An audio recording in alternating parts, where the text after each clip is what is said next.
Bueno, buenas tardes. Yo soy Miguel Ángel Salva, soy secretario de SATI, de la filial Jujuy.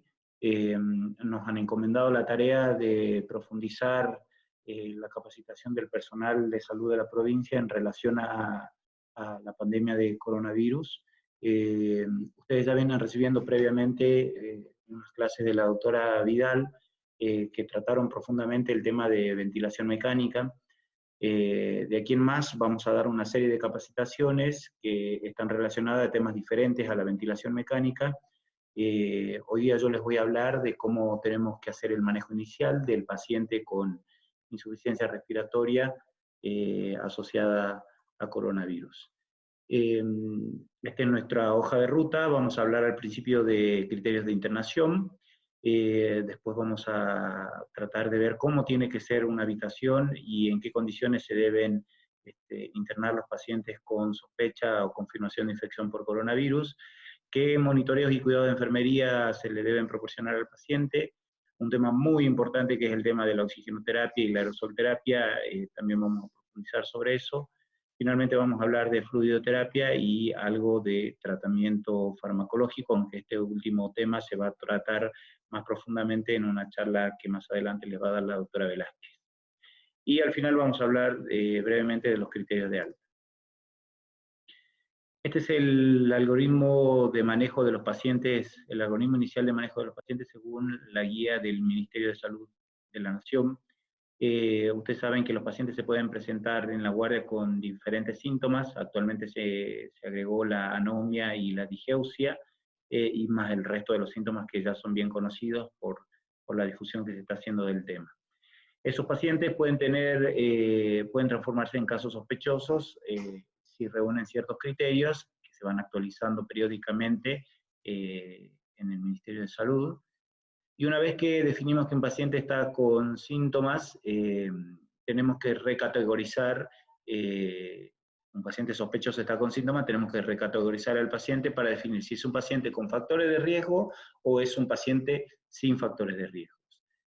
Entre los pacientes que están sin factores de riesgo y que no tienen ningún compromiso clínico, es decir, no están con taquipnea, no tienen rales crepitantes, saturan arriba de 95 aire ambiente, se puede hacer un manejo en unidades de vigilancia. En la provincia nosotros tenemos el hospital de campaña donde puede optimizarse el aislamiento del paciente.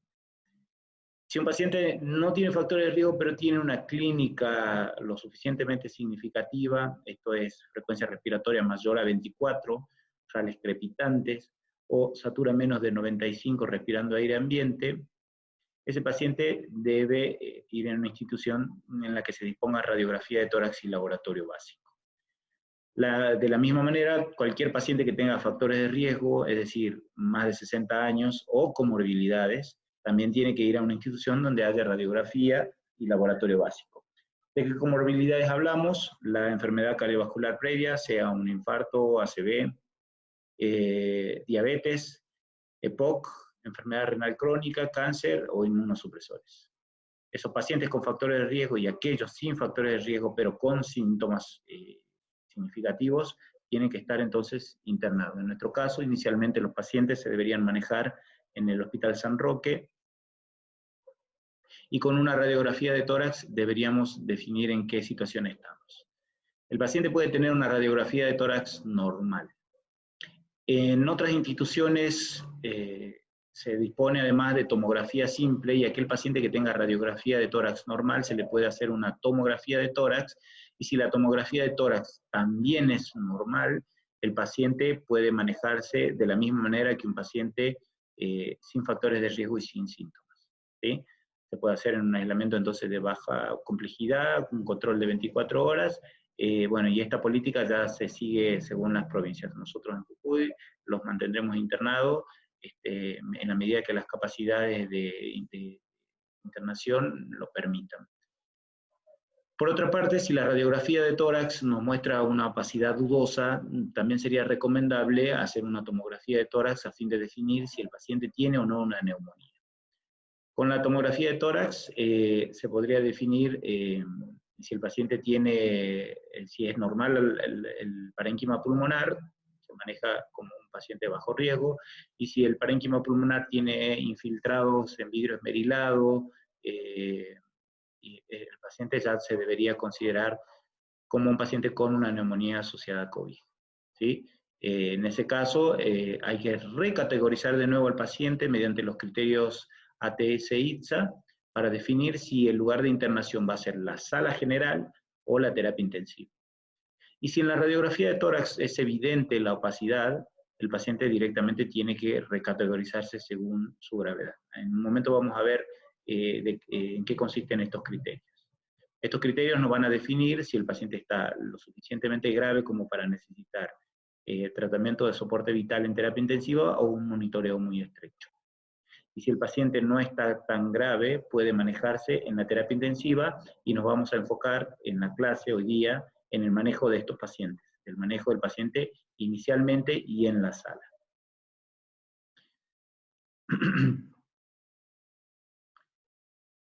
Antes que nada, bueno, tenemos que definir los criterios entonces de ingreso a terapia intensiva para saber si no estamos internando en sala común a un paciente que necesite estar más monitorizado o con soporte vital en terapia intensiva.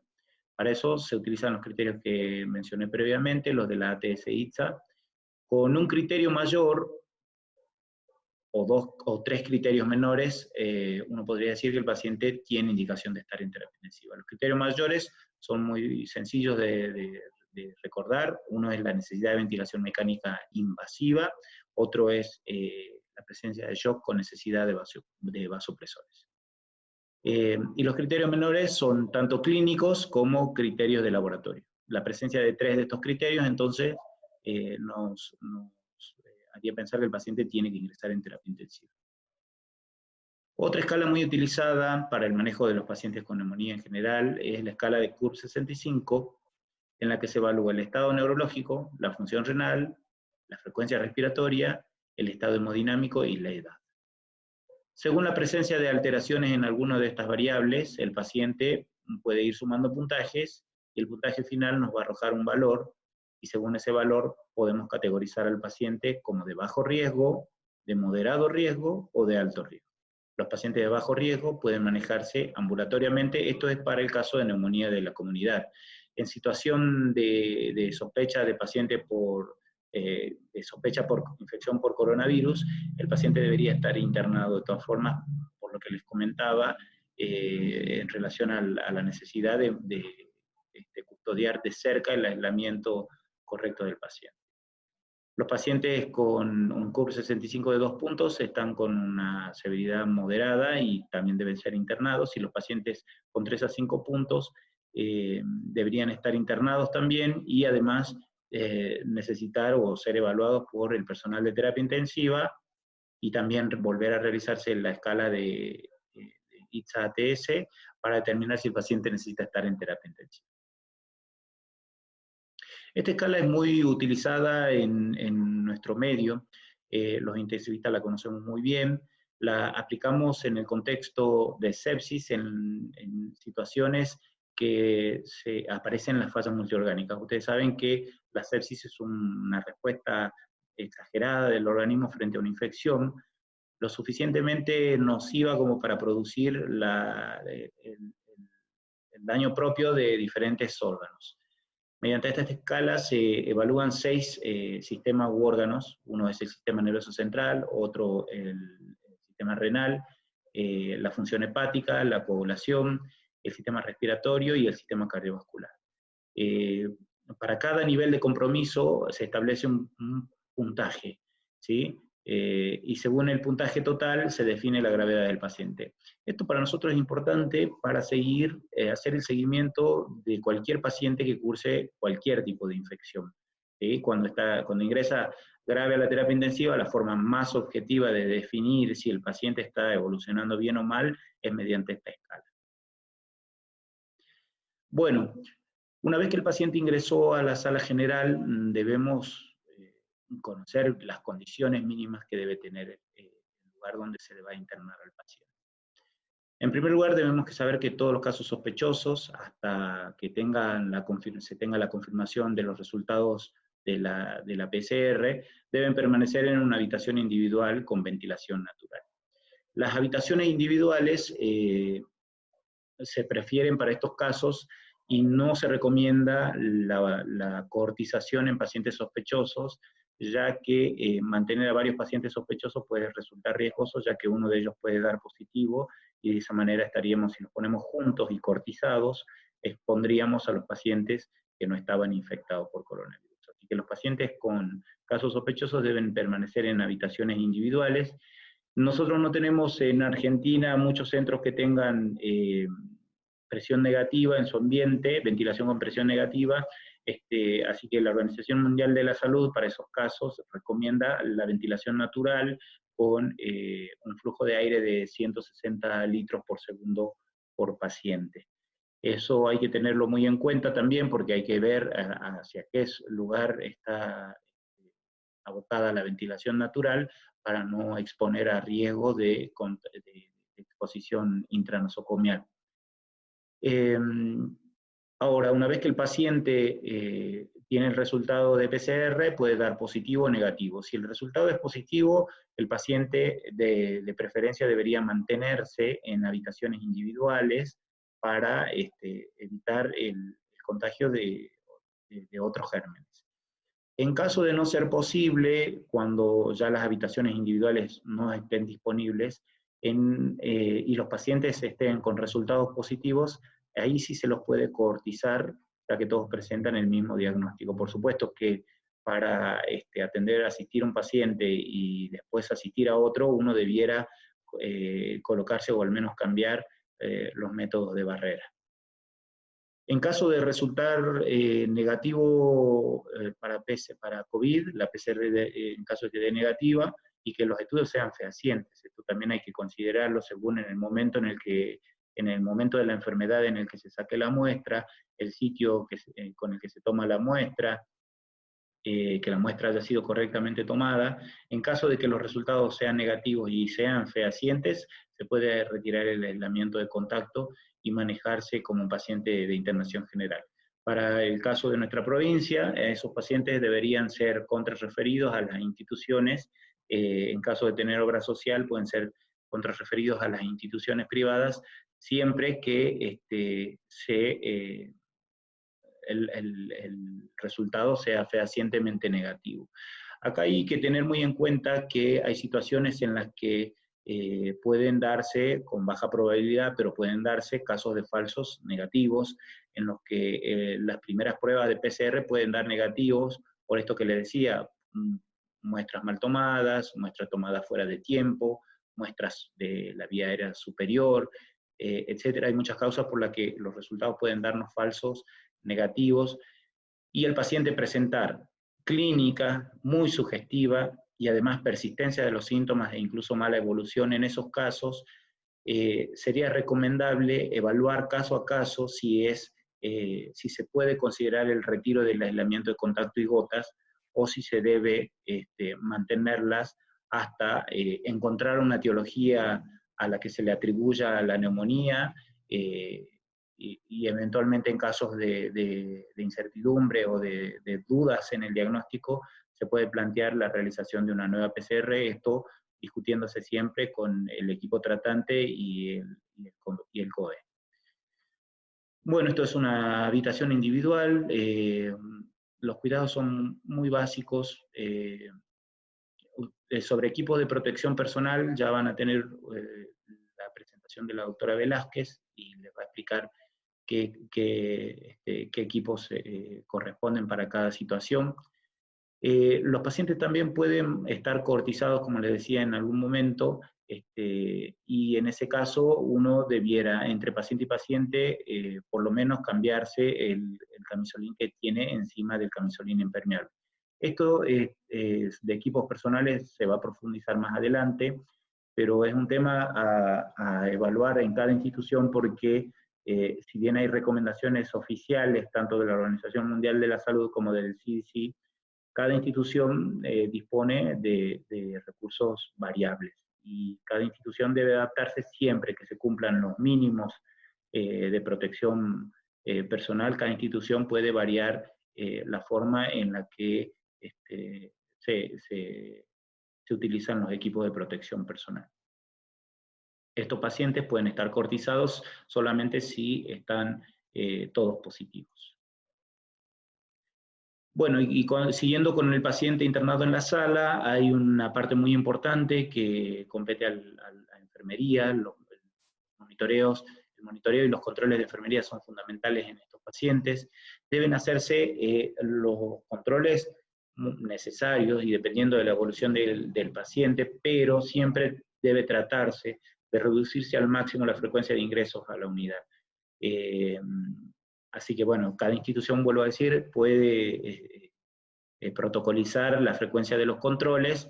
Lo recomendable sería que al menos se haga uno por turno. Dependiendo del estado clínico del paciente, a veces pueden llegar a necesitar más controles, y cuando el control sea muy frecuente, es probable que el paciente necesite ingreso a la terapia intensiva. El paciente debe tener elementos personales, todo lo que implique elementos de control de enfermería, tensiómetro, saturómetro, su vaso para alimentarse, sus elementos de higiene, etcétera, todo debe ser personal, ¿sí? Nada se debe compartir, sobre todo en los pacientes sospechosos. La enfermería debe hacer un control completo de los signos vitales, haciendo hincapié en la función respiratoria, ¿sí? La temperatura, la presión arterial se deben monitorizar siempre. La frecuencia respiratoria y la saturación son datos fundamentales porque nos van a ayudar a definir si el paciente está evolucionando bien o mal. Así que hay que estar encima de la frecuencia respiratoria, la saturación, pero además hay que estar observando permanentemente, y todo el personal que ingrese del equipo tratante debería además observar todos estos datos clínicos. Si el paciente presenta cianosis, si tiene secreciones y tiene efectividad para moverlas, el estado neurológico también es importante, y bueno, y así se hace el seguimiento clínico del paciente. La posición del paciente debe ser sentado o semisentado. En relación al balance hídrico, hay que tener mucha precaución porque estos pacientes suelen complicarse rápidamente con la administración introspectiva de líquidos. Así que hay que verificar, sobre esto vamos a hablar un poquito más adelante. Hay que verificar que se haga un adecuado control del balance y un adecuado control y estricto control de la diuresis. Los pacientes además deben tener un acceso venoso que sea permeable y que sea seguro. No es importante que tengamos un gran acceso, un acceso de gran calibre o una vía central, pero sí es importante que tengamos un acceso seguro para no estar teniendo que ingresar en varias oportunidades para canalizar al paciente. Y como les dije hace un momento, se debe reducir al máximo la frecuencia con la que entramos a la unidad. Todas las prácticas de enfermería deberían programarse para que el enfermero tenga que ingresar una sola vez a hacer controles, cambios de suero, prescripción de medicación, etc. Inclusive las muestras de laboratorio también se pueden juntar todas con los controles de enfermería. Ahora vamos a hablar un poco de oxigenoterapia. Bueno, estos pacientes tienen una peculiar evolución descrita por el doctor Amato, a modo actualmente de teoría. Todavía faltan estudios para confirmar sus percepciones, pero inicialmente no son pacientes que se presenten con distrés respiratorio. Al principio suelen cursar con un cuadro de neumonía y con una saturación que puede ser variable, inclusive profunda, inclusive sin estar con distrés respiratorio, y eso hace que, sumado a la gran activación que tienen del drive respiratorio, hace que los pacientes estén con un trabajo respiratorio importante. Ese trabajo respiratorio excesivo se traduce al parénquima pulmonar y somete a presiones de distensión y de la pleura sobre el parénquima pulmonar, el pulmón enfermo y sano, y eso genera lo que se conoce como injuria pulmonar autoinfligida, es decir, por efecto del excesivo trabajo respiratorio se somete al pulmón a presiones transpulmonares muy variables y altas, y eso genera lesión pulmonar de la misma manera que la podría generar un ventilador mal seteado. Entonces, para tratar de reducir ese trabajo respiratorio debemos optimizar la oxigenación del paciente y tratar de opacar o aplacar el exceso de drive respiratorio que tiene, administrando oxígeno, por eso esto es una parte fundamental del tratamiento. Sin embargo, el tratamiento con oxígeno tiene algunas peculiaridades que están relacionadas a la seguridad del personal. En esta gráfica se ve cómo los diferentes instrumentos utilizados para administrar oxígeno pueden generar dispersiones con diferentes distancias. Y esto genera partículas que pueden contaminar el ambiente y exponer al personal a mayores riesgos. La cánula nasal a 5 litros tiene 1 metro de dispersión. La cánula oronasal tiene 40 centímetros. La cánula de Venturi tiene menos. De todas formas, esta cánula no se va a utilizar porque tiene un orificio grande en una parte de la máscara por la que se produce una gran salida de aerosoles y de gotas, y no se recomienda su utilización. Y así los diferentes dispositivos tienen diferentes áreas de dispersión. Fíjense que la ventilación no invasiva también tiene un área de dispersión de partículas muy importantes. Esta práctica tampoco se recomienda. Así que bueno, estas son las cuestiones que tenemos que tener en cuenta a la hora de administrar oxígeno. Y entonces, ¿qué dispositivos vamos a utilizar? Esto está tomado de la Universidad de Nebraska. Nosotros podemos utilizar para los recursos que disponemos una cánula nasal o una máscara de reservorio. Siempre que se utilice una cánula nasal se debe colocar por encima del barbijo, por encima de la cánula o la bigotera, se debe colocar un barbijo quirúrgico por esto que les explicaba de las partículas de dispersión. ¿Por qué se utiliza la cánula nasal? Porque esto se aplica a pacientes que no tienen hipoxemias tan marcadas, necesitamos administrar oxígeno y el paciente no está con la suficiente gravedad como para estar con ventilación mecánica invasiva.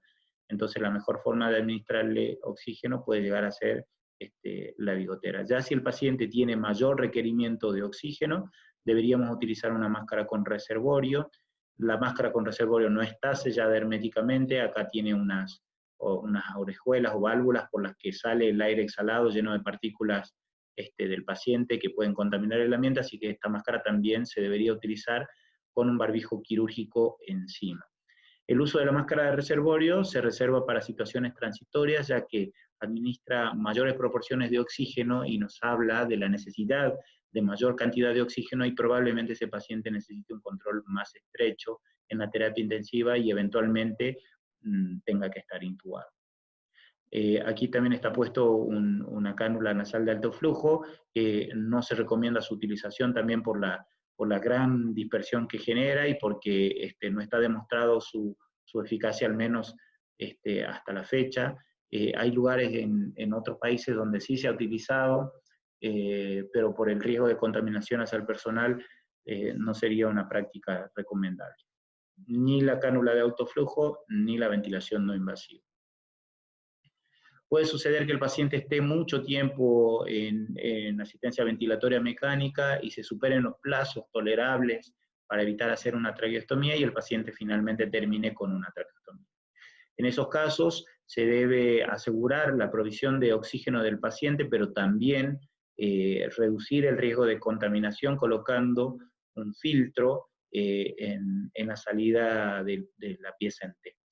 Como estos pacientes necesitan también aspiraciones, al igual que el paciente que está ventilado, se debe colocar un circuito de aspiración cerrado para hacer las aspiraciones. No se recomienda utilizar una máscara simple, no se recomienda utilizar la máscara de Venturi, esto hay que tenerlo muy presente, ¿sí? Sabemos que la máscara de Venturi, dependiendo del flumíter que se utilice, del flujo, del nivel de FiO2 que se le administre con cada una de estas piezas, se puede administrar hasta proporciones de oxígeno más elevadas que una cánula nasal, pero no sería lo recomendable, sino si el paciente está con bigotera y desatura, directamente hay que utilizar una máscara con reservorio y avisar a terapia intensiva, porque estas máscaras generan mucha dispersión de gotas y partículas. Estos dispositivos no tenemos. En relación a fármacos inhalatorios, es muy probable que los pacientes no necesiten fármacos inhalatorios. Si no tienen broncoespasmo, no tendrían por qué tener rutinariamente ningún tipo de nebulización ni aerosol. Si el paciente tiene broncoespasmo, ahí sí deberíamos utilizar. No se recomienda la utilización de ningún tipo de nebulizador porque estos dispositivos también generan mayor dispersión de partículas y riesgo de contaminación del ambiente. Sí se recomienda la utilización de aerosoles y espaciadores o aerocámaras. Para los pacientes con traqueostomía suele ser muy difícil adaptar una aerocámara, pero se puede intentar, y en el caso de no poder hacerlo, y si se llega a necesitar una nebulización, siempre asegurarse de que tengan el filtro en la pieza en T. Bueno, ahora vamos a hablar un poquito de fluidoterapia. Volviendo a lo que nos decía, o las teorías del doctor Gattinoni, los pacientes que inicialmente cursan con un cuadro de neumonía y no están con un distrés respiratorio, pueden evolucionar hacia un cuadro de distrés respiratorio si el manejo del paciente no es adecuado. Si no se aportó el oxígeno en las cantidades que lo necesitaba, y si además se hizo un mal manejo de los fluidos. Por eso es muy importante hacer hincapié en que el adecuado manejo de los fluidos es fundamental para evitar tener un paciente distresado y tratar de mantenerlo con su cuadro de neumonía, ¿sí? Sin empeorar su evolución. Hay que hacer un manejo conservador de líquido. Esto es muy parecido a lo que se hace con los pacientes con hantavirus, en los que las pequeñas expansiones o las grandes expansiones en realidad generaban una acumulación de líquidos rápidamente en el pulmón, y hacían que el paciente necesite asistencia ventilatoria mecánica e intensivismo respiratorio más alto. Debe estimarse según las necesidades basales del paciente, pero no debe colocarse el total de las necesidades basales, sino 2/3 de las necesidades basales. Cuando el paciente necesita hidratación, debemos utilizar soluciones cristaloides, isotónicas y balanceadas. Esto por recomendación de la campaña Sobreviviendo a la Sepsis. Se deben evitar las soluciones hipertónicas, las soluciones cloradas. Lo preferible es utilizar Ringer o soluciones electrolíticas balanceadas. No se recomienda utilizar esto, eso que les decía era para evitar la acidosis hiperclórica. No se recomienda la utilización de almidones o gelatinas. Estos coloides pueden llegar a generar mayor lesión renal, y no hay que perder de vista que la infección por coronavirus no deja de ser una infección que puede generar falla multiorgánica, y entre esas fallas puede estar comprometido el riñón, y si uno utiliza coloides puede empeorar la evolución de la falla renal. Y en caso de que el paciente presente hipotensión, se debiera hacer una administración cautelosa de líquidos, no hacer la administración clásica recomendada por las campañas Sobreviviendo a la Sepsis con 30 mililitros por kilo, sino que se debe tratar de utilizar métodos mínimamente invasivos o no invasivos para determinar si el paciente es candidato a recibir cristaloides o no, porque si el paciente está en una etapa en la que, en la etapa precarga dependiente, es decir, mejoraremos el gasto cardíaco con la administración de líquidos, en esas circunstancias sí estaría indicada la administración de líquidos, pero hay situaciones del shock séptico en las que el paciente, por más líquido que le ingrese, no va a mejorar su condición hemodinámica porque está adecuadamente precargado, adecuadamente hidratado. En esos casos no está recomendado aumentar las expansiones de forma introspectiva. En caso de no disponer ningún método para tratar de establecer el nivel de precarga, se deben evitar los grandes bolos y se deben hacer pequeños bolos de 250 mililitros y evaluar si el paciente no empeora su función respiratoria luego de cada expansión. Sobre tratamientos farmacológicos antitérmicos, hay una recomendación débil del Ministerio de Salud que está en un PDF en la página del Ministerio, donde de forma débil recomiendan el uso de paracetamol por encima de otros antitérmicos, inclusive por encima del ibuprofeno y la dipirona, ya que estos pacientes también pertenecen al grupo de pacientes que cursan con trombocitopenia, y puede empeorarse su coagulopatía en caso de que administremos AINES que reduzcan el nivel de plaquetas. Pero la recomendación es de el uso de paracetamol también va a estar sujeto a la función y a la evolución de la función hepática. Sobre tratamientos antimicrobianos no me voy a explayar mucho, después van a tener una clase especial sobre este tema, pero sí les voy adelantando que va a depender del estado clínico del paciente, la presencia de comorbilidades, y según todo eso se va a determinar si el paciente es candidato a los antirretrovirales y a los tratamientos quimioterápicos como la hidroxicloroquina o no, ¿sí? Sí, también deben saber que en caso de que se utilicen el caletra, el lopinavir, ritonavir o la hidroxicloroquina, el paciente debe estar adecuadamente cargado en la ficha única de vigilancia epidemiológica, y además el paciente debe estar cargado en el registro argentino de COVID, en donde se va a volcar toda la información clínica relevante del paciente a fin de que esos datos después puedan ser recabados para estudios o análisis posteriores. Ustedes saben que ninguno de estos tratamientos tiene indicación fuerte de utilización, ya que todavía no tenemos evidencia disponible y se están haciendo estudios de investigación. Actualmente Argentina participa de Solidarity, que es un ensayo que está evaluando la eficacia de hidroxicloroquina y caletra, así que no tenemos, digamos, evidencia fuerte, pero sí hay estudios que están en curso. Sobre la anticoagulación hubo mucha controversia, finalmente las sociedades científicas se expidieron esta semana, y la recomendación actual es no anticoagular rutinariamente a los pacientes en base a los valores de dímero D.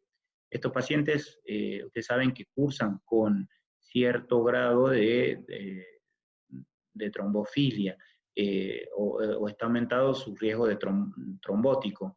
Inclusive tienen más incidencia de trombosis venosa profunda y TEP. No obstante, para administrar anticoagulación, el paciente tiene que tener constatado un cuadro que la justifique, es decir, un tromboembolismo pulmonar o una trombosis venosa profunda. No se debe hacer de forma rutinaria porque todavía no hay estudios que avalen eso. En relación a la profilaxis también hubo mucha controversia, ya que al entender que estos pacientes tienen mayor riesgo de desarrollo de estas complicaciones, hay expertos que recomiendan utilizar mayores dosis a las habitualmente utilizadas para prevenir la trombosis venosa profunda. Sin embargo, las sociedades científicas recomiendan actualmente el uso habitual de las dosis que conocemos. Esto puede ir cambiando según vaya surgiendo evidencia. La dosis actual es de 40 miligramos de enoxaparina en caso de pacientes que no tengan una falla renal con menos de 30 de clearance, y en caso de tener falla renal o en caso de elegirse heparinas no fraccionadas, se debería utilizar heparina sódica a razón de 5.000 unidades cada 12 horas. Vuelvo a insistir que esto está reevaluándose permanentemente y es probable que las dosis de profilaxis puedan ser modificadas, como así también la indicación de anticoagulación fuera de contexto de TEP y trombosis venosa profunda. Para el alta del paciente, Argentina adoptó los criterios de la Organización Mundial de la Salud. No es necesario que el paciente tenga que interrumpir sus precauciones de transmisión, o sea, que sus precauciones de aislamiento para poder dar el alta. Basta con que el paciente tenga buena evolución clínica y esté aferible y reúna los criterios que adopta el Ministerio, que son los mismos que el CDC y la Organización Mundial de la Salud. Estos criterios son que el paciente lleve 3 días sin estar con fiebre y que después se hagan 2 PCRs y que sean negativas y estén tomadas con 24 horas de diferencia. De esa forma se le puede dar el alta definitiva al paciente. Esto hay que tenerlo o tomarlo con pinzas porque son protocolos que se pueden ir modificando a la luz de la evidencia que va surgiendo día a día. Hay pacientes en los que se puede esperar, según el estado clínico, más tiempo, ¿sí? Para retirar las medidas de aislamiento. Bueno, y eso sería todo. Ustedes, toda esta información, toda la información y todo lo que hablamos acá, lo pueden encontrar en las recomendaciones para el equipo de salud de la página oficial del Ministerio de Salud de la Nación. Cualquier cosa, pueden escribir las dudas y las iremos respondiendo. Bueno, a modo de corolario, ya van a tener su charla sobre equipos de protección personal. Vuelvo a insistir que cada institución debe adaptarse, pero siempre cumplir el mínimo de requerimientos. La secuencia de colocación del equipo de protección personal es importante, pero no tan importante como la secuencia de retiro. Y en relación a la secuencia de retiro, nunca uno debe olvidarse lo primero y lo último que debe retirarse. Lo primero que se debe retirar es el guante y lo último que se debe retirar es el barbijo. Después, en relación a qué se sacan dentro de la habitación, qué se sacan fuera, qué se pueden cambiar, todo eso puede ir variando según las políticas de cada institución, pero esto, lo primero y lo último que se debe retirar, es fundamental para que evitemos contaminar diferentes partes de nuestro cuerpo y así exponernos a las gotas de los pacientes. Bueno, muchas gracias por su atención y cualquier cosa estamos en contacto.